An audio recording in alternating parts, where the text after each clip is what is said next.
One. Good good afternoon and welcome to Mommy Children's Initiative presents live on MCI Radio, our monthly community radio show on WMBM. Today we have a great show planned for you. I want to say hello. I'm the co-host Cedric Dawkins, and I want to introduce the CEO LaTousha Daniels as the host as well. Today we're going to have some exciting guests. We're going to have Miss Cicely Scott, who is the principal at Olinda Elementary School. We have Mr. Ricky Dumais, who is the teacher of the year at the Charles Drew K through 8 Center, and he is the dance teacher there. We also have Mr. Carlton Hunter, who is the sergeant at arms for the Progressive Firefighters Association Charities. Welcome, Miss Daniels. How are you? Welcome to the show. Well, good afternoon. Listen, it is always exciting to be back with our WMBM family and to our Facebook Live audience, our YouTube audience. Listen, we're so happy to have you guys here. Listen, can you believe, Cedric, it's been a month? It's already been a month. I know it flies by. Time flies by. But listen, it doesn't seem like it's been a month. It seems like it's been a year because people are still counting votes. Listen, I here, know, right? People the never-ending election. Listen, the election, is the election over yet? Is it still happening? But listen, there is a lot that has happened in the course of the month with MCI, but most certainly across this country. And so we want to extend a happy Thanksgiving Tuesday to our listening audience, to our viewing audience from the Miami Children's Initiative.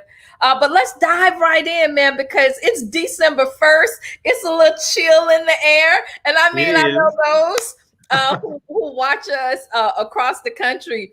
I mean, here it is. Well, it's in the low 70s, and we're like, oh, we about to pull out fur coats. Exactly. Meanwhile, it's snowing in Georgia, but okay. So I put on a little Christmas red. I don't know if you see my little red and green. I'm trying, doing it one time for the Christmas holidays. We see you. We see you. All right. So let's talk about what's happened over the course of the month. Cedric, come on, lead that conversation. Okay, we had a very, very busy month at MCI. We had a food co-op. We had we did coffee with a cop with Miss Chiquita Kiki Butler from the city of Miami. That was very exciting. Of course, and then we had Give Miami Day, which is the once a year event where all the nonprofits in the city are able to collect, funds from donors across the region. And we were fortunate enough to raise $8,554 on Give Miami Day, which was very exciting. So stop there. Listen, I know you want to run, man. You trying to be what is his name, Carl Lewis on that. But that's major, in COVID, it Give Miami Day, and today is Give Tuesday. It's Give Tuesday, and that's happening all over the country. For those of you who are watching us via Facebook, we want to invite you to maybe click on that fundraising link that I put up today to support Miami Children's Initiative. Many of you are watching and supporting us in what we do. You always give us congratulatory and send salutations out to us to celebrate us in the work that we're doing. But listen, we need a little help every now and then to continue to do this work. And so to be able to raise $8,500 in a COVID climate, we're very thankful to every donor, man, Cedric. And I want to thank you for your leadership in that, and that you got us registered and got us on board. We were aiming a little bit high. We were aiming for 10, 15, pardon me. We were aiming for 15, but we were able to raise over half of that. And so we're happy. We celebrate that. And so we're going to take that to the chin and say, okay, we took that one and we're excited about that. But I do want to remind our listening audience that every month, the last Friday of the month, we have continued to do our food co-op. We are very much aware that Liberty City is a food desert. What does that mean? That means that in Liberty City, having direct access to fresh fruits and vegetables is often, it is a little bit of a safari hunt. And so with that being said, we began to address years ago in this origin of the organization address those matters. And so every month at the end of the last Friday for $5, you get a huge box of fresh fruits and vegetables. And of course, many people have been taking advantage of the mini food drives and everything that's going on around our district and around our county. But listen, if you are in need, we want you to know that we're still here. So thank you for bringing that up, Cedric, that we were able to service families as we've always been able to do. On average, we serve about 30 families that come through with that $5. And listen, you get about $50 worth of stuff. And only because we're a nonprofit and we purchase that. We're not, when we do food drives, we're able to give that to you. But we purchase those things and then we reduce that. And we're thankful for the Key Biscayne Foundation, who undergirds that effort to help us in supporting that work. So thank you for bringing that up. So yes, we had that. We had the food drive. We had Give Miami Day. And then what else did we have, Cedric? We did something new and different. Yes, so we did the Thanksgiving Day Caravan, the giveaway, where we actually took turkey from school. Yes, and that's what we were able to do. We were able to do this turkey caravan this year, right? Where we were able. Very exciting. This was a great day. Listen, so we were able to serve about 100 people, or 100 families, if you will, through our kind of very concentrated effort. And I think this is a great segue into our community highlight, right? We were able to identify between 5 schools. And Cedric, what were those schools? Tell me what those schools were. They were Liberty City Elementary, Olinda Elementary, Kelsey Farr Elementary, Earlington Heights Elementary, Charles R. Drew K-8, and Miami Northwestern Senior High School. So yes, we were able to find and have the principals and their administration to identify 10 families from each of those schools. And we were able to have a very direct impact on those families. And we're so honored that we were able to do that work with our local schools and with the school district, but more significantly, with this pretty lady who we're about to bring on, right? Would you care to introduce our guest, sir? I would. Our community spotlight is the one and only Miss Cicely Scott, principal of Olinda Elementary School. She was born in Miami, Florida, educated in the Miami-Dade public school system, and she graduated from American Senior High School and received her Bachelor of Science degree in elementary education from FIU. Where did you graduate from? American. There's only bulls in this house. Oh my goodness. American Senior High School. Let me bring that on. Wow. Give the Patriots a chance. Stop it. Okay, I'm not going to interrupt Cedric, but there are only 2 types of people in this world: patriots and those that want to be patriots. But I'm just going to, I'm gonna let the bulls have theirs for now. But I'm just saying, what's happening. Okay. Continue, Cedric. Forgive me. Yes, and she received her Master of Science degree in Educational Leadership from Nova Southeastern University.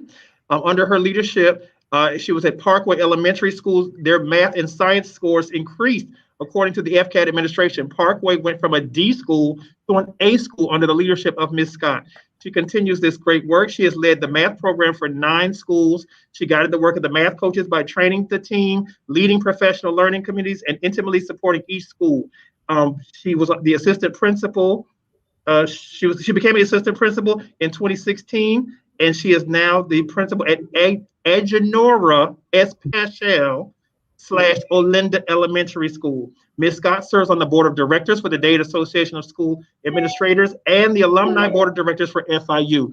Congratulations, Ms. Scott, and we welcome Ms.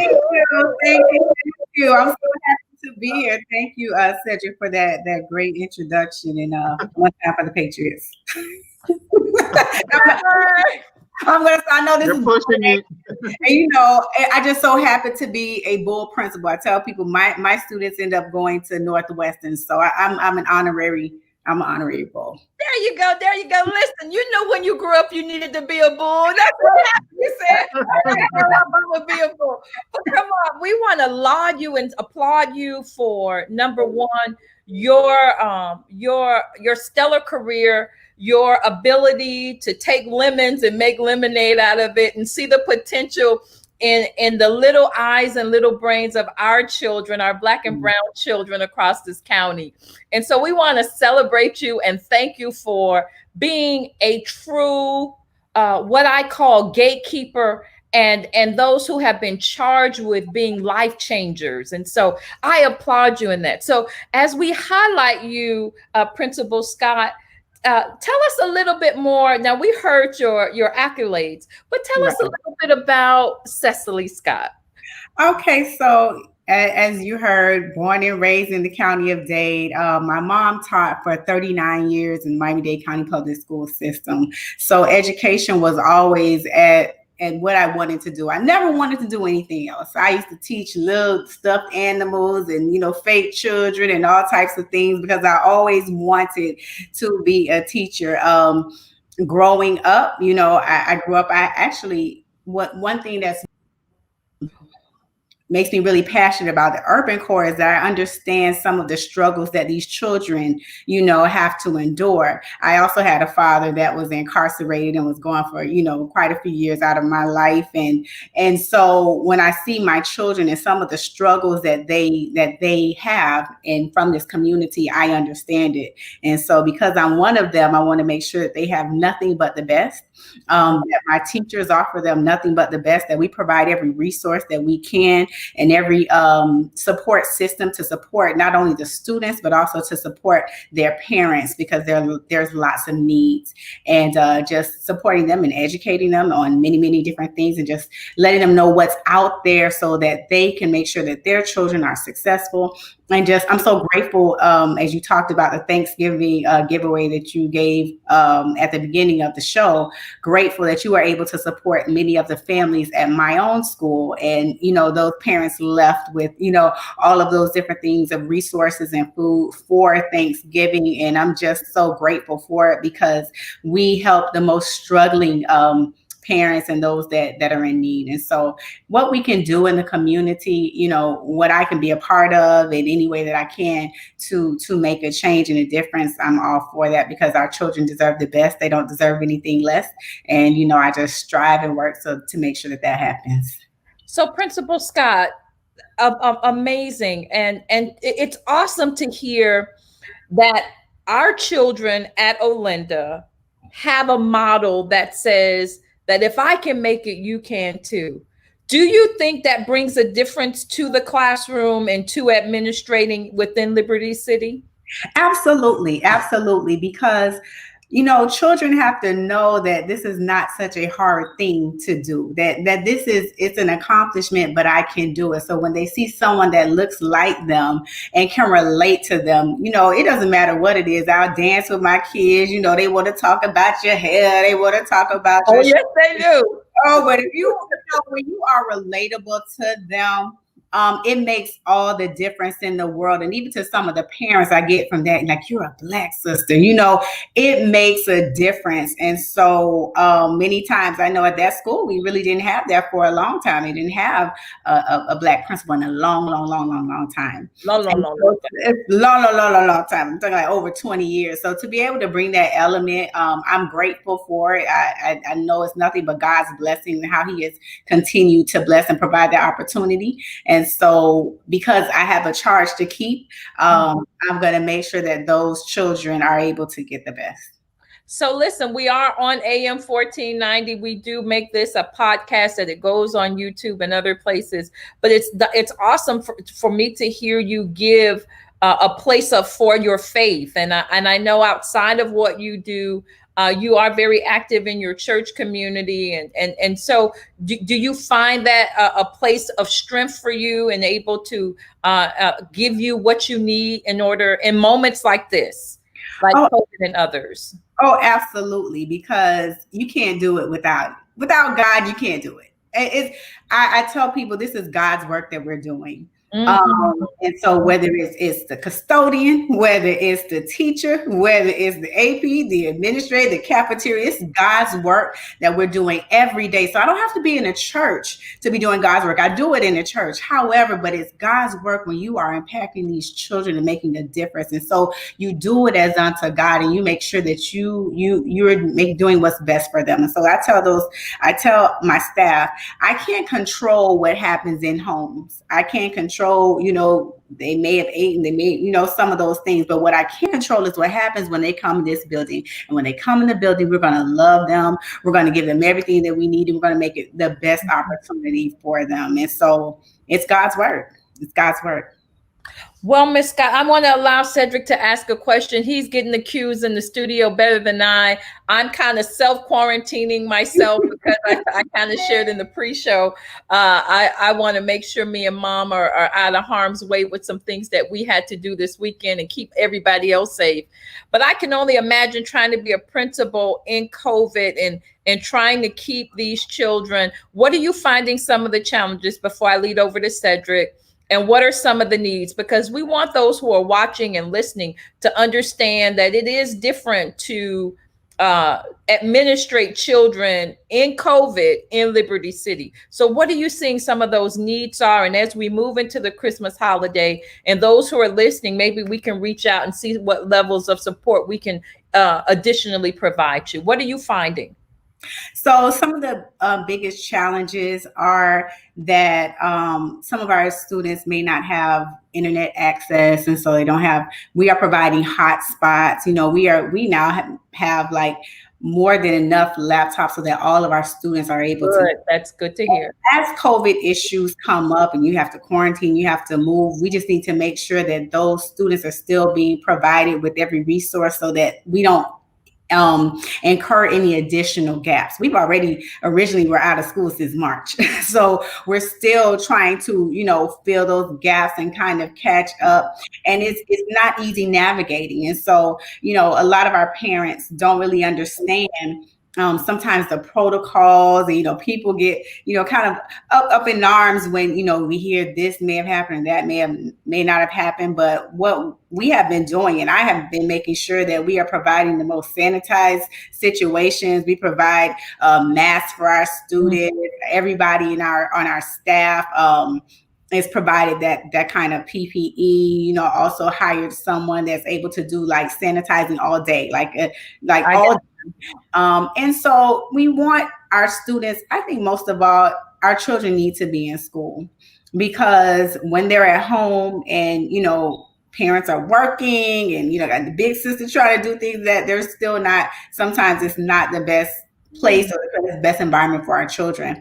And so if I can get the kids to come back to Agenoria, S. Pascal, Olinda Elementary School, we're making sure that we're providing the best safe environment for our students. And we want to make sure that all gaps are closed and our children are still are succeeding. And we want to make sure, because ultimately, like, we're in a pandemic, but we want to make sure that our students are still learning, because we don't fall behind. We already start with so many deficits. We're already behind the ball game, at the start of the race.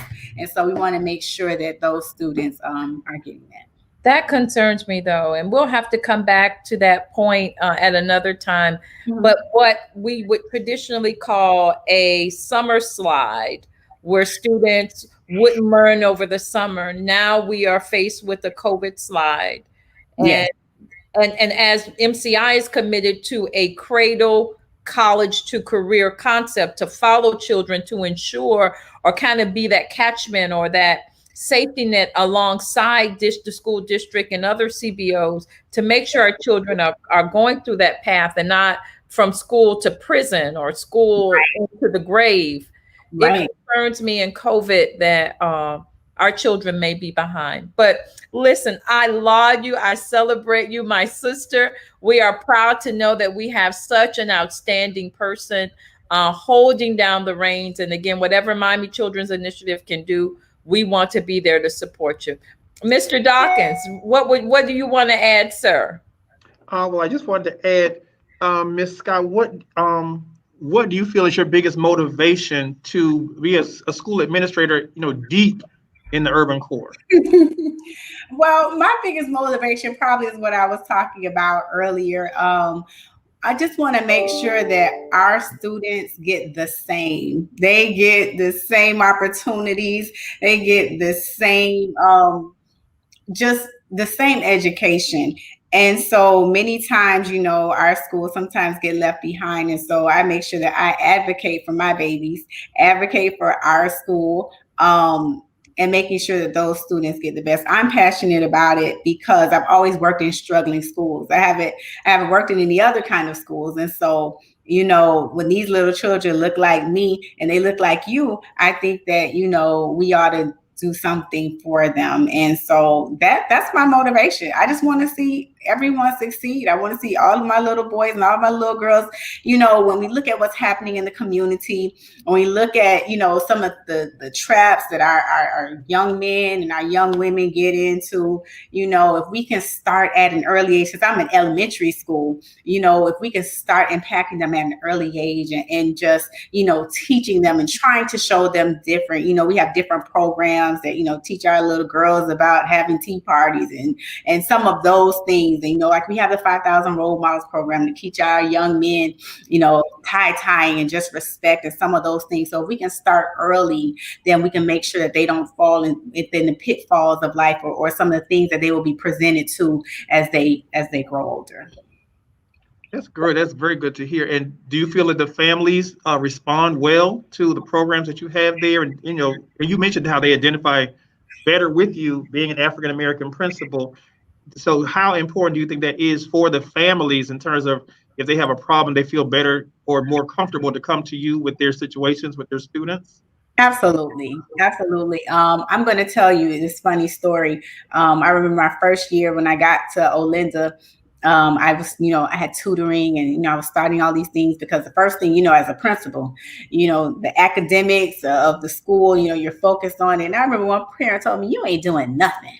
You ain't started nothing at this school, and it was, I was like, what do you mean? I'm still thinking, yes, and that and that. But you have to focus not only on the academics, like I was talking about earlier, but like the whole child. And so the next year we started cheerleading, and then we had the 5,000 Role Models, and then we had other things, and it just brought, like those that weren't necessarily so focused on academics, it added another element to those parents to be able to have something else that they want to come out for. And then you can get them and talk to them about, well, let's have a chat about your child. And so that made all the difference. Those parents that social emotional piece. Yeah. That's that whole piece, really makes a whole child. I think that's really, where we are with that. Yeah. Amazing.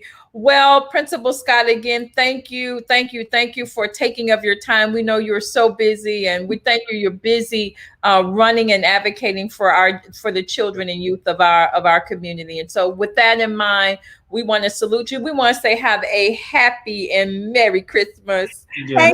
Very Merry Christmas. I hope you have everything your heart desires, every hope and expectation. I pray. All right. Thank you very much.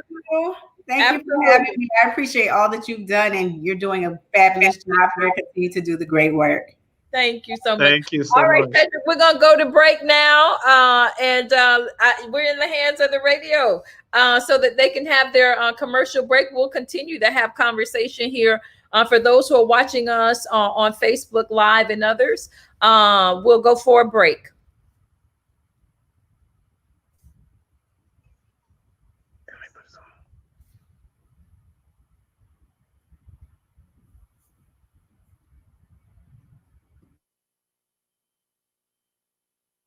Times longer than regular vitamin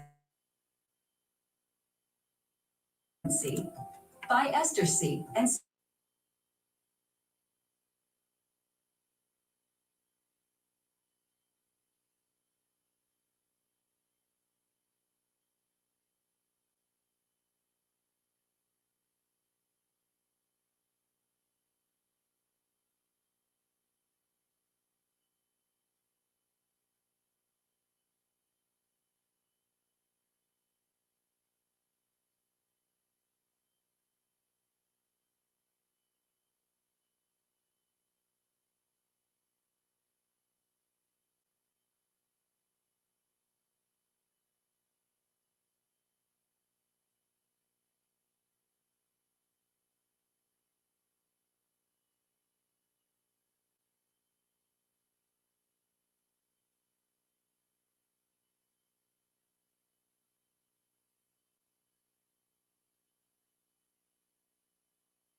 Contact required. Plus, ask.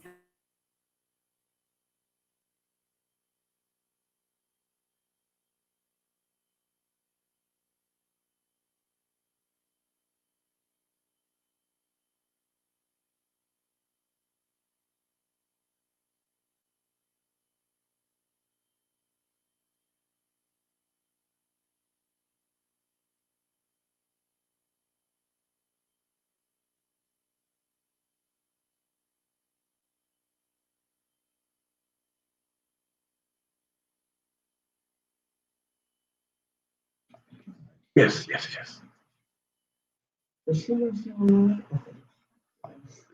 Sorry about to come on now.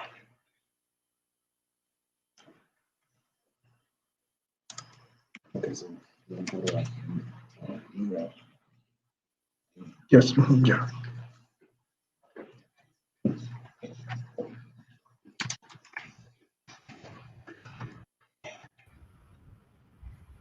I can talk, right? No, not yet. But no, we can talk because we're still on live and we've got people watching. So I want to. Oh, no, you good. Okay, that's fine. Go Yeah. ahead. So I was just getting content set up. okay, So we're great, good. great. So guys, thank you for who's still out there watching. Thank you for those who are paying attention. We are just so happy that you're still out there. Are we back live on the radio? No. No, not yet. All right. So Cedric, I think Principal Scott was outstanding. It was great to have her on. She was. Yeah, Arnitris, I'd love to see whoever is chatting with us. For those of you who are watching on Facebook, please put some comments down. Let us hear what you, any conversations or anything. We've got 2 more guests in. We have a gentleman from the Progressive Firefighters, as you saw in our intro, and we also have the Teacher of the Year from Charles Drew. We are so happy for that. But listen, while you guys are waiting, let me show you those who are watching. Let me show you something. Can I show you something? Who is that? Oh my goodness. Do you see that? Where you got that from? It's Kamala. That is the cute. Oh my God. Look at that, guys. Where did you order that stuff from? I like that. Oh my goodness. And I mean, I couldn't have Exactly. I couldn't have Joe and not have Barack, right? Oh my God. That is too funny. Oh my God, you could take the kid out the child. What they say, you take the child out the hood or take the Yes. child. Oh my God. Yeah. That is too My cute. God. Just stay with us, audience. We're kind of losing a few of our guests. For those who are staying on, it's time for us to come on back. All right, where are we on radio break? I'm ready to come back in.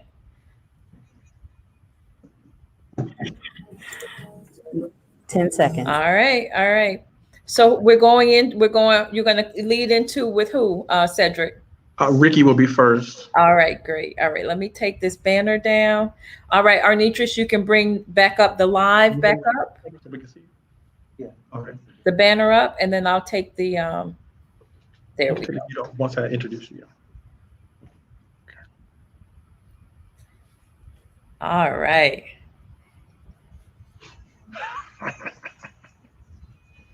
Too funny. 4, 3, 2, 1.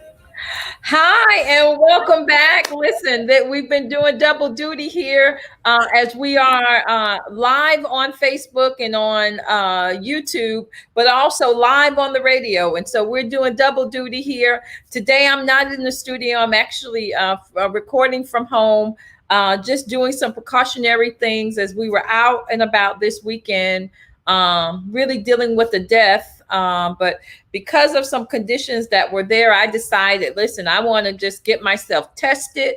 to make sure that I don't have any symptoms. I'm not sick, but me and mom went and got ourselves tested, and we're staying away from people until we get our test results. And so I'm filming the day we're doing the radio show. Cedric, bring Cedric on, Miss Arnitris. Cedric is live in the studio with some of our guests over at WMBM. Thank you, Cedric. You always are holding it down for us, and we so appreciate you. And so, listen, Cecily Scott was awesome. We were happy to hear such encouraging words from her. We want to continue to highlight people like that. And for those of you who are out there watching, there are always opportunities for you to get involved, to support a child, to support a family. MCI is preparing. We're Miami Children's Initiative. We're preparing to do our big toy drive. If you want to be a part of that, where we're going to continue those same families that we gave Thanksgiving to, we're going to continue to follow them. And so we're going to follow those families at Arlington Heights, at Charles Drew. We did 50 there. At Liberty City. We're going to continue to follow those 100 families. But we also have an opportunity through Little Lighthouse Foundation and the Miami Dolphins to be able to at least support at least 250 children this coming holiday. And so we'll keep you abreast of that come over the next few weeks. Check out our Instagram, our Facebook. You can always follow us on Miami Children's Initiative on YouTube, on Facebook. It is Miami Children's, and on Instagram, it's I Am Liberty City. All right, Cedric, let's dive right in it because we're on the other side of the half hour. What's going on now? Because we always have a community highlight, but now you got some special guests in the studio. It's all yours, sir. Yes, we want to start out our special guest with Mr. Ricky Dumais. He is a dance teacher at Charles R. Drew K-8 Center, and this year he is the 2020 Teacher of the Year. Let's give him a whoop whoop. Whoop, whoop, whoop, whoop, whoop, whoop, whoop. He is a graduate of the New World of the Arts, and he has a Bachelor of Finance in Dance. His training has included dancing for the Peter London Global Dance Company here in Miami, and he's also done some training with the Alvin Ailey School of Dance in New York and North Carolina Dance Theater Company. So that is wonderful, wonderful. In addition to being a teacher, he also owns his own dance company, Ricky Danco. So he will talk about all of that and let us know, the importance of saving the arts, as they say. And so I want to introduce to some, formally introduce others, Mr. Ricky Dumais. Woo! All right. So we're bringing him on. Are we bringing him on here, or he's coming? He's right here. Can you guys hear me? You are wonderful. We hear you just fine. So, Mr. Dumais, listen, welcome.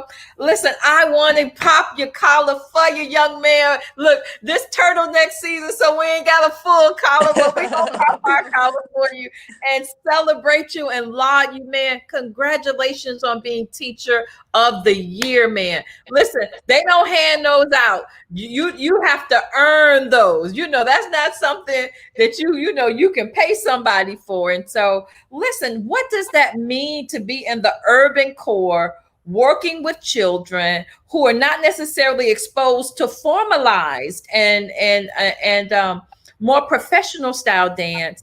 What does that feel like to rise to incorporate the arts and then by your peers and others to be recognized in that moment as being an outstanding educator? What does that feel like, and how did you achieve that? I wish I could describe that feeling. Of course, it's an honor to be recognized by my peers, my faculty, the administration, and of course the students. When the administration recognized me in front of the administration and school staff, I had students walking up saying, "Mr. May, we heard you're Teacher of the Year." And I'm like, wow. So it is an incredible feeling, especially to be recognized in the urban core, is what we call it, of our community. Our community needs a lot of work. So it's a happy feeling to know that I have played a part in that. Wonderful. So listen, you are Haitian American. Yes. Talk to me about what does that mean how do you evolve? Because listen, there are some very masculine men, and they want, in the Haitian culture, right? Evolve is the right word. Huh?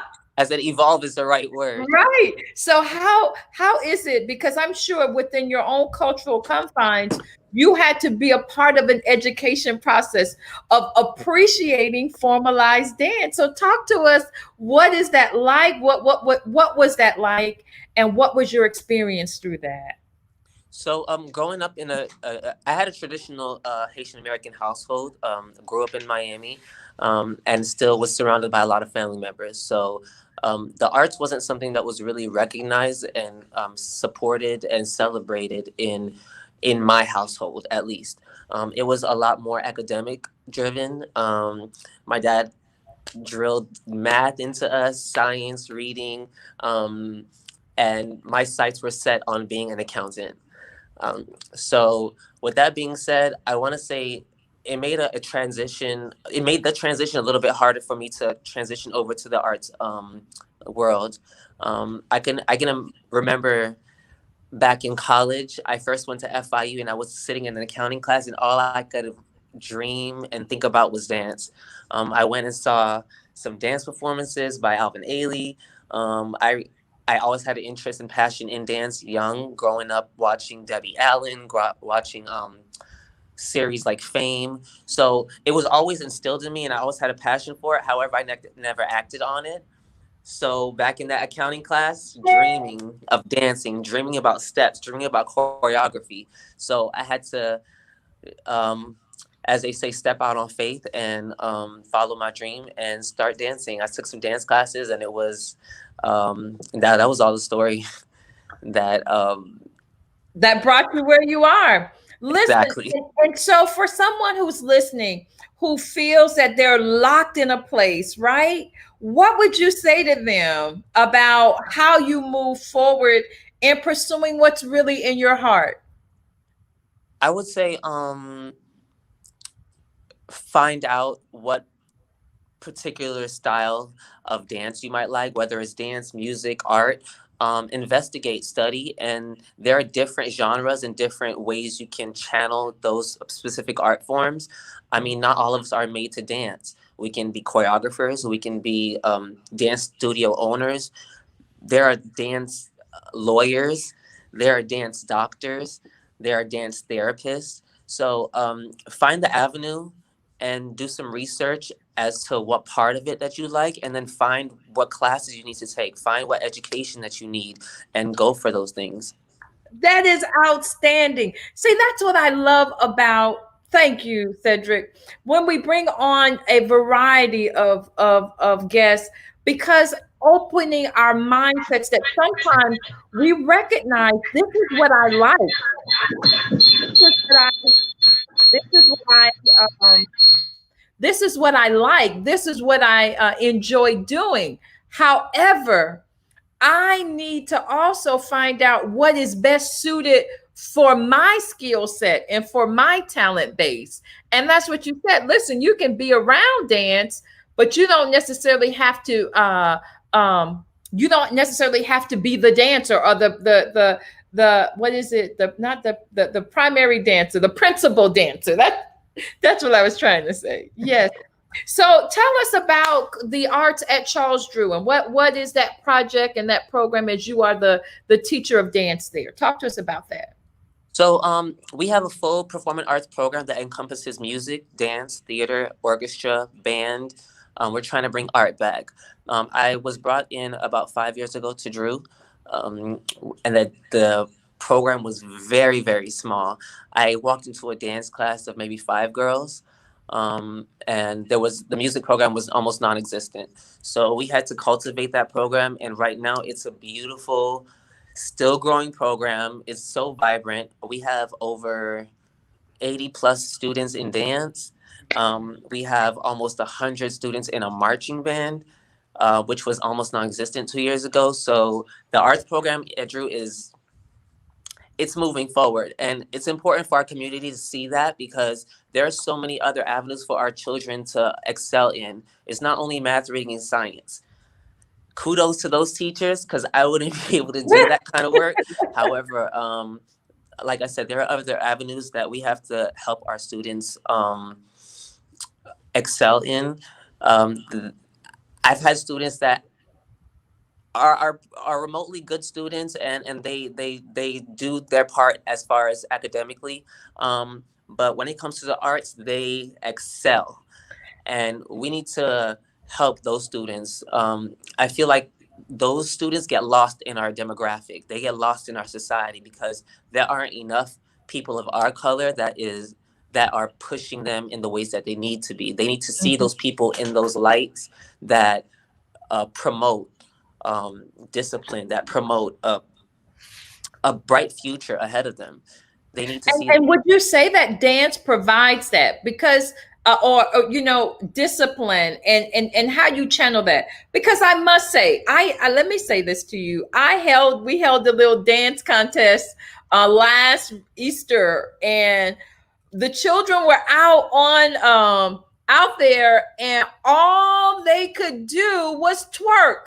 Nobody knew any other dance to do. I mean, bottoms were dragging the ground. Everybody was humping, you know, and I can't take that culture away from them. Mask. I can't take that culture away from them. However, but that's what I was about to say. Please share, because that's a part of who we are. But how have you channeled that? That's exactly my question. Go right ahead, Mr. Dumais. We use it. I use it to my benefit. So I hire outside choreographers that have that kind of aesthetic, that have that kind of style, if you will put it. But we don't get to that stuff until we have studied ballet, until we have studied classical modern dance technique. So I kind of like dangle it above their heads. In order to do this, you need to learn this first. So a lot of what we see on Instagram and Facebook is a lot of commercial work, and that's fine. However, a lot of that commercial stuff comes with time in the studio, investing in your craft. I just did an audition for BET a couple weeks ago, and it was for 2 Chainz and Lil Wayne, and I assisted with the choreography. 2 Chainz and Lil Wayne has nothing to do with ballet. Right. However, the first part of the audition was at the ballet bar, doing demi-pliés, tendus, ballet. Yes. Yes. And so listen, it's a way to do this, but it's a way to do it formally. Listen, I am so excited and so proud of you. So happy and proud of how is it, Rick Dango? Help me. Dango, yes. Yes. And in these last few minutes, because we've got one other guest that we want to highlight before we close out the show. Tell us a little information about your dance studio, and how can someone access you if they have questions or they want to get more information about Drew and your personal dance program. Because I might need to come, you know, shake a little. You know, I'm just talking about what come on through. But Ricky Danko is a dance company I started 4 years ago, and it's actually just a stem of the work that I do at Drew. I realized that a lot of the students after school, that was all they got from me, and they went home and they sat down. So I created a program where they could come after school and also study even more about the educational aspect of dance. We train our students a lot for performing arts schools, high schools, colleges. So we have what we call a conservatory, because we really, really train and study. And it's only catered to our demographic. So okay. I implore everybody to come out, look up our Instagram, rickydanko.com, or our Facebook, and check us out. Well, Mr. Dumais, it has been a distinct pleasure. Mr. Dawkins, thank you so much. We were getting just a little feedback, but thank you so much for having such an outstanding guest and making sure he was in the studio. We continue to salute you. Please give our warm regards to Principal Sands. We love them over there at MCI. We are still servicing the children through a Zoom platform. So we're still doing some kind of after school or some semblance of after school programming, but we're looking forward to getting back into the school and being able to service them correctly. All right, Mr. Dumais, thank you again for being a part. Now listen, it's in your hands, Mr. Dawkins. I need to hear about this this man is on fire. I need to hear about that. This man is on fire. Okay. All right. Go right ahead. Yes, Sir. our next guest is none other than Mr. Carlton Hunter, who serves as the Sergeant at Arms for the Progressive Firefighters Association Charities. Mr. Hunter is, I'll tell you in 1 second here, a little technical difficulty. Hold on. Mr. Hunter is married, a proud father of 3 wonderful sons, born and raised in Miami, Florida, and he is a graduate of the Miami Northwestern Senior High School. He has his Bachelor's of Science degree in elementary education from the Florida A&M University. He taught 4th grade about 6 years at Holmes Elementary, and now he is currently a Miami-Dade firefighter for the last 16 years and a proud member of the Progressive Firefighters Association Charities of Miami-Dade, and he's a member of the Circle of Brotherhood. I bring to you Carlton Hunter. Well, go right ahead. This is your guest. I want you to introduce him, but please tell me first. Let me just ask this one question, sir. What is a progressive firefighter? That's all I'm gonna ask. Can I take this off? Yeah. A progressive firefighter is actually many things. Little background: our organization was founded in 1978 by Charles Phillips and David James. The reason for the formation of the organization is because African Americans were grossly misrepresented in the fire service. So those 2 brothers got together, formed the organization so that we can bring the career of the fire service to more and more brothers and sisters in our communities, as well as a way for those who actually got on the job for us to feel at home, to feel comfortable in a very new career for us in terms of having someone to go to when you needed that extra help, or if we saw someone in the community that needed help. So that's essentially what the Progressive Firefighters Association is. And I could go on for the remainder of the show, but I'm sure you have other questions you need to ask me. Yes. And so of course, a firefighter is a first responder. And during this pandemic, first responders are like right there on the front line with all this COVID-19 stuff going on. Tell us how, as a first responder, how have you been able to navigate just regular emergencies in the community with the COVID-19? Like, are the firefighters protected when they show up to the house? How have you been able to handle that? First of all, we're not actually doing much more than we already do in the fire service. We have to protect ourselves and protect the community by wearing gloves, protecting ourselves, making sure that the tools and everything that we have is sanitized pre-call and post-call. So it's not much more that we are doing other than that. But if we have, let's say, a patient who is COVID positive, they know that they're COVID positive, or we have a patient that's suspected of being COVID positive, we of course, we wear our mask, we wear goggles, we wear sleeves, we do what we have to do as the call relates to that patient. We get them to the hospital, and we have a segment in Miami-Dade Fire Rescue that we'll have a hazmat unit to come out, and they sanitize the rescue to get it ready for the next call and the next patient. So they'll come out and they'll spray it. Then after it sets in, and for the time allotted for that particular sanitation, we'll go in as firefighters and wipe down the transport unit, which is a rescue, and then we move on from there. So those are some of the things that we do. We're always, again, wearing gloves. We make sure we mask up. We take our temperatures in the morning prior to our shift. We maintain social distancing even in the stations. We wear our mask on a constant basis, even when we are going to get something to eat, say from Publix or any of the local grocery stores or what have you. So we are doing everything that we can as a department and personally to slow down the spread of COVID for ourselves and the community that we serve. Wow, that sounds like a lot, but we appreciate that the people who come to help us are already helping themselves stay safe and, stay COVID free as much as they possibly can. Now, let me ask you, so now, for those who don't know, the Progressive Firefighters do a lot of charity work. So again, amidst the COVID crisis, how easy or how difficult has it been for you all to still do the community work that you all do? And what have you done recently in Liberty City, as well as I know you do some things in Miami Gardens as well. Tell us some of the charity events that you all have done amidst COVID, helping people out with different things.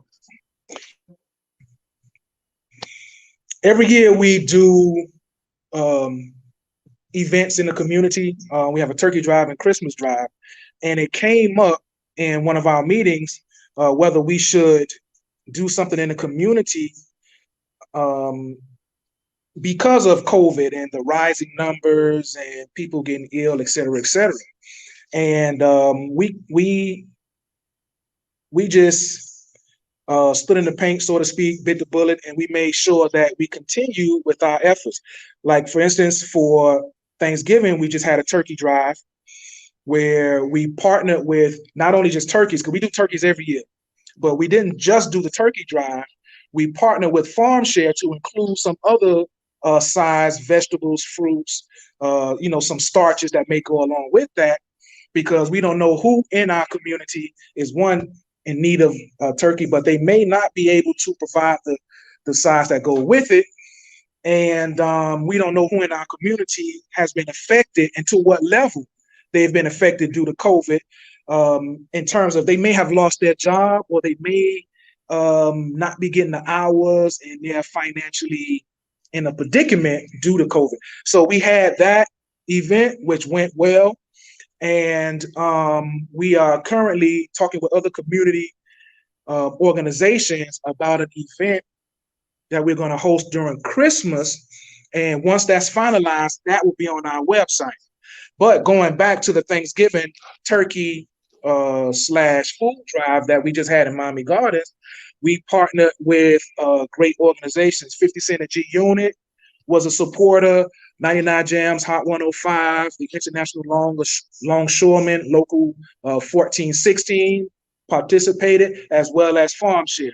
So our organization, under the great leadership of Captain Keith Bell, we partner with a lot of different organizations throughout the year to assist in any way that we can, because without the community, there is no progressive firefighters. Just to say that there is none. So we take pride in the communities that we serve, and we take pride in the communities that we come from. So anything that we can do with our organization spearheading or a collaboration with other organizations, we are ready to go at a drop of a dime. Well, I'd like to say on behalf of Miami Children's Initiative, we invite you to come and collaborate with us in Liberty City for some of our upcoming events, especially Christmas and things that we have going beyond that. We're very excited that the firefighters, are doing this work beyond their regular work. Now, in our closing moments, tell the people how can they get in touch with the Progressive Firefighters or learn more about the Progressive Firefighters? Or I also want to ask a question. If a student is interested in being a firefighter, should they reach out to you guys? What assistance would you offer that student who maybe doesn't know where to start if they want to become a firefighter? Phone number in just a moment, but to answer that question about a student who wants to reach out, they would just have to reach out to us via one of those three links that I'm going to give momentarily. But we do, or we have in the past offered scholarships for those students who may want to enter the fire service. The scholarship that will pay for maybe a portion of the EMT program or minimum standards with the fire program. So we do have those things, as well as some other things that are coming down the pipe that we can assist young men and young women who are interested in coming this way in the fire service. Not only that, if they are hired, or if they are interested, they can always come to one of our events, partner with us, and we offer, like a mentoring, so to speak, big brother, big sister, and if they have any questions, comments, or concerns, they can get with one of us, and then we'll walk them through that process. And I tell people personally, I may not have all the answers for you, but I'll find someone that does. So they just need to when they see us, say something. But in the meantime, our website is pfacharitiesinc.org.